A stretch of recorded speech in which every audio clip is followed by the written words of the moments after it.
پڑھی ہے. میں نے یہ صحیح بخاری جو پڑھی ہے ڈاکٹر عبداللہ جولم حفظہ اللہ سے، ڈاکٹر عبداللہ جولم حفظہ اللہ نے یہ صحیح بخاری پڑھی ہے. عبد الواجد العمری رحمہ اللہ سے، عبد الواجد العمری رحمہ اللہ نے یہ صحیح بخاری انہوں نے پڑھی ہے. ابو القاسم العظمی رحمۃ اللہ علیہ سے، ابو القاسم العظمی رحمۃ اللہ علیہ نے یہ صحیح بخاری پڑھی ہے. عبد الرحمن المبارک پوری رحمۃ اللہ علیہ سے، عبد الرحمن المبارک پوری رحمۃ اللہ علیہ نے یہ صحیح بخاری انہوں نے پڑھی ہے.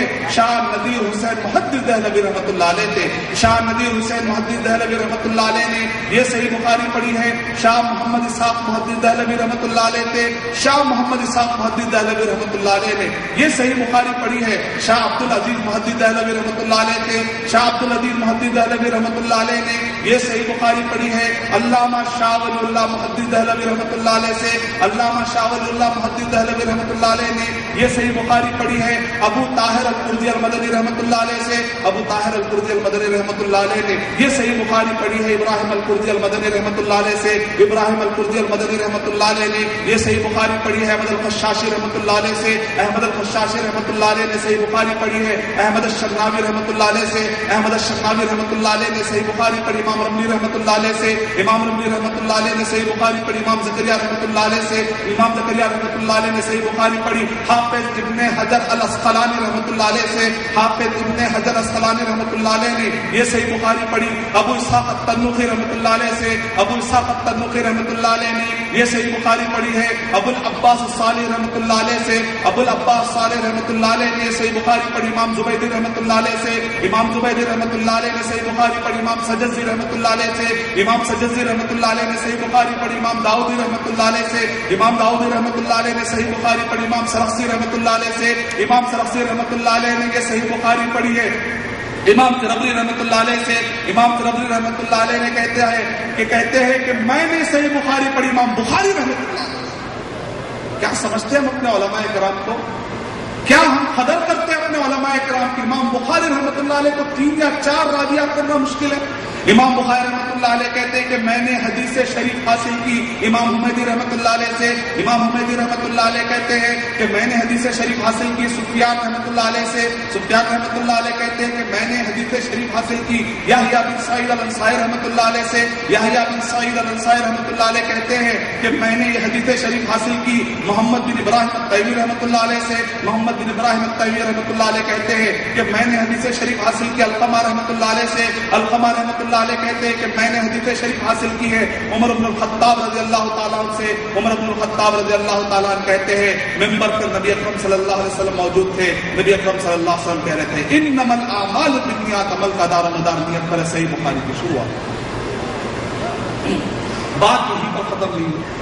آئیے ذرا نسب کی طرف جاتے ہیں.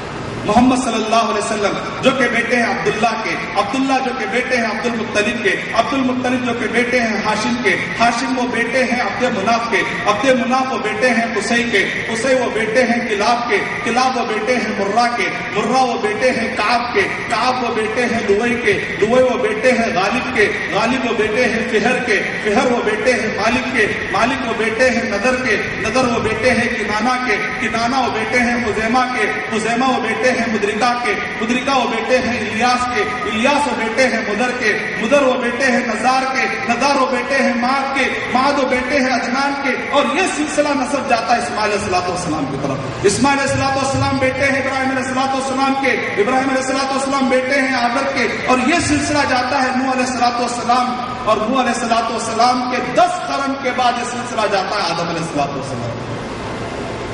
اگر میں ایک معمولی طالب علم جس کا ذہن بہت ہی کمزور، 20ویں صدی والا کمزور ذہن جو بہت کمزور ہے، اگر میں 52 سند کے اندر کے راویوں کے نام یاد کر سکتا اور وہ بھی ترتیب کے ساتھ، امام بخاری رحمۃ اللہ علیہ کے لیے 3-4 یاد کرنا، کیسی ہم سوچ سکتے ہیں اپنے اماموں کے بارے میں؟ نعوذ باللہ. اس لیے ہم نے تک رہے اتنی محفوظ نبی، یہاں تک کہ وکیپیڈیا میں لکھا ہوا غیر مسلموں نے ہائیلی امپروبیبل، پروبیبلٹی کا چانس تک نہیں ہے صحیح بخاری میں کوئی غلطی نکال کے بتا دیں. امام بخاری رحمۃ اللہ علیہ نے یہ جو صحیح بخاری لکھی ہے 36 سال کی عمر میں وہ لکھ کر فارغ ہو گئے. 36 سال میں تو ابھی ہم کہتے ہیں بچہ ہے ہمارا. 36 سال میں امام بخاری رحمۃ اللہ علیہ صحیح بخاری لکھ کر فارغ بھی ہو گئے. اس کے بعد 62 ایئرس تک امام بخاری رحمۃ اللہ کی جو عمر تھی 62 ایئرس، جب تک امام بخاری رحمۃ اللہ لکھ کر غائب نہیں ہو گئے اس کے بعد بھی دنیا میں تھے. 10 نہیں 20 نہیں 30 سال سے زیادہ عرصہ دنیا میں تھے. اتنا عرصہ تھے. 1 لاکھ محدثین، طالب علم نہیں، محدثین کو پڑھنے والوں میں بڑے بڑے امام مسلم رحمۃ اللہ علیہ جیسے لوگ. اور اس زمانے میں 3 بڑے تنقید کرنے والے کرٹکس تھے.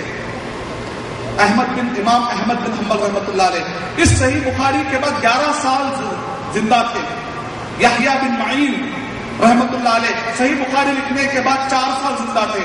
علی بن مدینی رحمۃ اللہ علیہ صحیح بخاری لکھنے کے بعد 3 سال زندہ تھے. یہ اتنے زیادہ کٹر تھے تنقید میں، اپنے بھائی کو بھی نہیں چھوڑتے تھے اگر کوئی غلطی کر جائے. لیکن انہوں نے صحیح بخاری کے اندر ایک غلطی بھی انہوں نے نہیں نکالی. کہا کہ بصرہ کے، کوفہ کے، حجاز کے ہر جگہ پر جا کر میں نے 700 اکابر محدثین کو میں نے کہا ایک غلطی نکال کر بتاؤ. بہرحال آپ ڈیٹیل میں دیکھنا ہے تو میرے دوسرے سیڈیز آپ دیکھ سکتے ہیں جہاں پر میں نے افات حدیث پر گفتگو کی. الغلط احادیث موجود ہے، محفوظ ہے. جو واقعات میں نے سنا وہ سچے واقعات ہیں، جس کا پیغام یہ ہے، خلاصہ یہ ہے، محمد صلی اللہ علیہ وسلم رحمت سب کے لیے.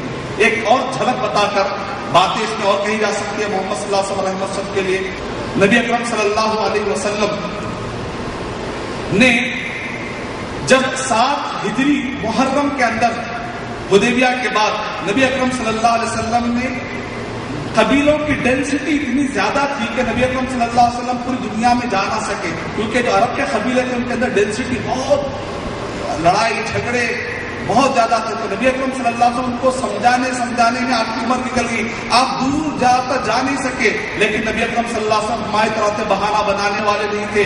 لکھنے نہیں آیا تو لکھنے والوں کی مدد لی اور خاتم بنانا پڑا، انگوٹھی بنانے پڑی. تو اسٹینڈرڈ آف ٹائم کو آپ نے فالو کیا، لیکن دعوت کے کام سے آپ نے الحمدللہ بہانہ بنا کر ہمارے جیسا دور نہیں ہوئے. نبی اکرم صلی اللہ علیہ وسلم نے قافلے روانہ کیے. ایک عالم کے مطابق تقریباً 99 خطوط آپ نے روانہ کیے. نبی اکرم صلی اللہ علیہ وسلم نے 99 جگہوں پر خط بھیجا. جو خط میں سے 3 خط آج مل چکے ہیں. کرسچن کہتے ہیں محمد صلی اللہ علیہ وسلم سب کے لیے نہیں ہے، خط انہوں نے بھیجے نہیں ہے، غلط بات ہے. لیکن لندن کی انڈین برٹش لائبریری مینوسکرپٹ اور آرکیالوجیکل ڈپارٹمنٹ نے یہ تصدیق کر دی ہے کہ یہ جو خط نبی اکرم صلی اللہ علیہ وسلم کے ملے ہیں یہ محمد صلی اللہ علیہ وسلم کے زمانے کے ہی ہو سکتے ہیں، اس کے علاوہ نہیں ہو سکتے. حق وہ ہے جس کو دشمن بھی گواہی دے دے. اور نبی اکرم صلی اللہ علیہ وسلم نے جو خط بھیجے اس میں سے 3 خطوں کا میں آپ کو ذکر کرتا ہوں تاکہ یہ ٹاپک ہمارا اور مکمل طور پہ سمجھ میں آ جائے، تاکہ ہمارے بھائی جو جا کر غیر مسلم وہاں سے ملتے ہیں تو ان کو آپ محمد صلی اللہ علیہ وسلم کا صحیح تعارف دیجیے. کیونکہ میڈیا کے اندر نبی اکرم صلی اللہ علیہ وسلم کے خلاف کارٹون بنائے جا رہے ہیں، فلمیں بنائی جا رہی ہیں، ڈاکومنٹریز بنائی جا رہی ہیں. نبی اکرم صلی اللہ علیہ وسلم کے خلاف 600 کتابیں لکھی جا چکی ہے ایک تحقیق کے مطابق. اور اسلام اور مسلمانوں کے خلاف صرف 150 سال کے اندر 60,000 کتابیں لکھی گئی، یعنی ہر 3 دن میں 2 کتابیں اسلام کے خلاف لکھی گئی. اب آپ کا اٹھنے سے پہلے یہ عہد کرنا ہے کہ میں یہ سوچوں گا کہ میرے طور پر کس طریقے سے میں اسلام کی خدمت کروں گا تاکہ قیامت میں اللہ اور اس کے رسول صلی اللہ علیہ وسلم کے دربار میں حاضر ہو کے اپنے چہرے کو دکھانا ہے. تو اس سے پہلے کیسا میں مسلمان، کس ٹائپ کا میں مسلمان ہوں، کس ٹائپ کا لیول کا میں مسلمان بننا چاہتا ہوں، یہ فیصلہ کر کے اٹھنا ہے انشاءاللہ. نبی اکرم صلی اللہ علیہ وسلم کے خطوط میں سے 3 خط کا میں آپ کو حوالہ دیتا ہوں. ایک خط جو آپ نے بھیجا تھا وہ ہے رومن ایمپائر. رومن ایمپائر کوئی گلی کوچے کا کوئی بادشاہ نہیں تھا. رومن ایمپائر جو اس وقت کا بادشاہ تھا، اس وقت کے 3 بڑی طاقتیں تھیں. ایک طرف تھا ایتھوپین ڈائناسٹی، دوسری طرف تھی پرشین ڈائناسٹی اور تیسری طرف تھا رومن ایمپائر. یہ 3 بڑے طاقت تھے اس وقت کے. سپریم پاور تھے، سپر پاور بھی نہیں، supreme power, high advance, most civilise. اور ایڈوانسمنٹ ان کے اندر اس حد تک تھا کہ عرب کے لوگ تو خالی ان کا نام سن کر ہی گھبرا جایا کرتے. نبی اکرم صلی اللہ علیہ وسلم اپنے مشن کو لے کر آگے بڑھتے ہیں. مدینہ طیبہ کے اندر نبی اکرم صلی اللہ علیہ وسلم جب دیکھا کہ کفار قریش ذرا انہوں نے معاہدہ کر کے تھوڑے سے سانس لینے کا موقع دیا. تو نبی اکرم صلی اللہ علیہ وسلم نے جنگ بدر، جنگ احد، جنگ احزاب کرنے کے بعد آپ آرام نہیں کیے. کہا کہ چلو اب تو ڈومیسٹک لیول پر کام اچھا ہو چکا ہے، چلو انٹرنیشنل لیول پر. Think globally, act locally. رہو لوکل، جہاں آپ رہتے رہیے، لیکن ہمیشہ آپ کی سوچ ہمیشہ گلوبل ہونی چاہیے. نبی اکرم صلی اللہ علیہ وسلم کے سیرت کا پیغام. وما ارسلناک الا رحمۃ للعالمین، سورہ انبیاء 21 آیت نمبر 107. اے نبی اکرم صلی اللہ علیہ وسلم نے آپ کو سارے جہانوں کے لیے رحمت بنا کر بھیجا ہے. نبی اکرم صلی اللہ علیہ وسلم کا ایک خط جاتا ہے رومن امپائر، اس وقت کا جو رومن امپائر ہے جو اسپلٹ ہوا، آج 37 کنٹریز میں بٹا ہوا ہے. کتنے کنٹریز میں؟ 37 کنٹریز میں بٹا ہوا ہے. اس کے اندر سویڈن آ گیا، اس کے اندر اٹلی آ گیا، اس کے اندر جرمنی آ گیا، اس کے اندر فرانس آ گیا، اسپین، ترکی، سیریا، ایجپٹ، فلسطین، اسرائیل، جارڈن، یہ جو سارے ایریا پائے جاتے ہیں، یہ رومن امپائر اس کو پکڑا ہوا تھا. نبی اکرم صلی اللہ علیہ وسلم ہماری طرح گھبرانے والے نہیں تھے. دعوت کا کام کرے تو کون اٹھا لیتے کی، نہیں کرے تو نہیں اٹھا رہا، نہیں کرے تو نہیں اٹھا رہا. باہر نکل لے تو کام مر جاتے کی. پھر گھر کے باہر بھی مت نکلے، ہو سکتا کوئی سائیکل آ کے ٹکر لگ جائے. گھر میں پھر رہیے، نعوذ باللہ من ذلک. دعوت والے آپ کو کیسا دعوت کا کام کر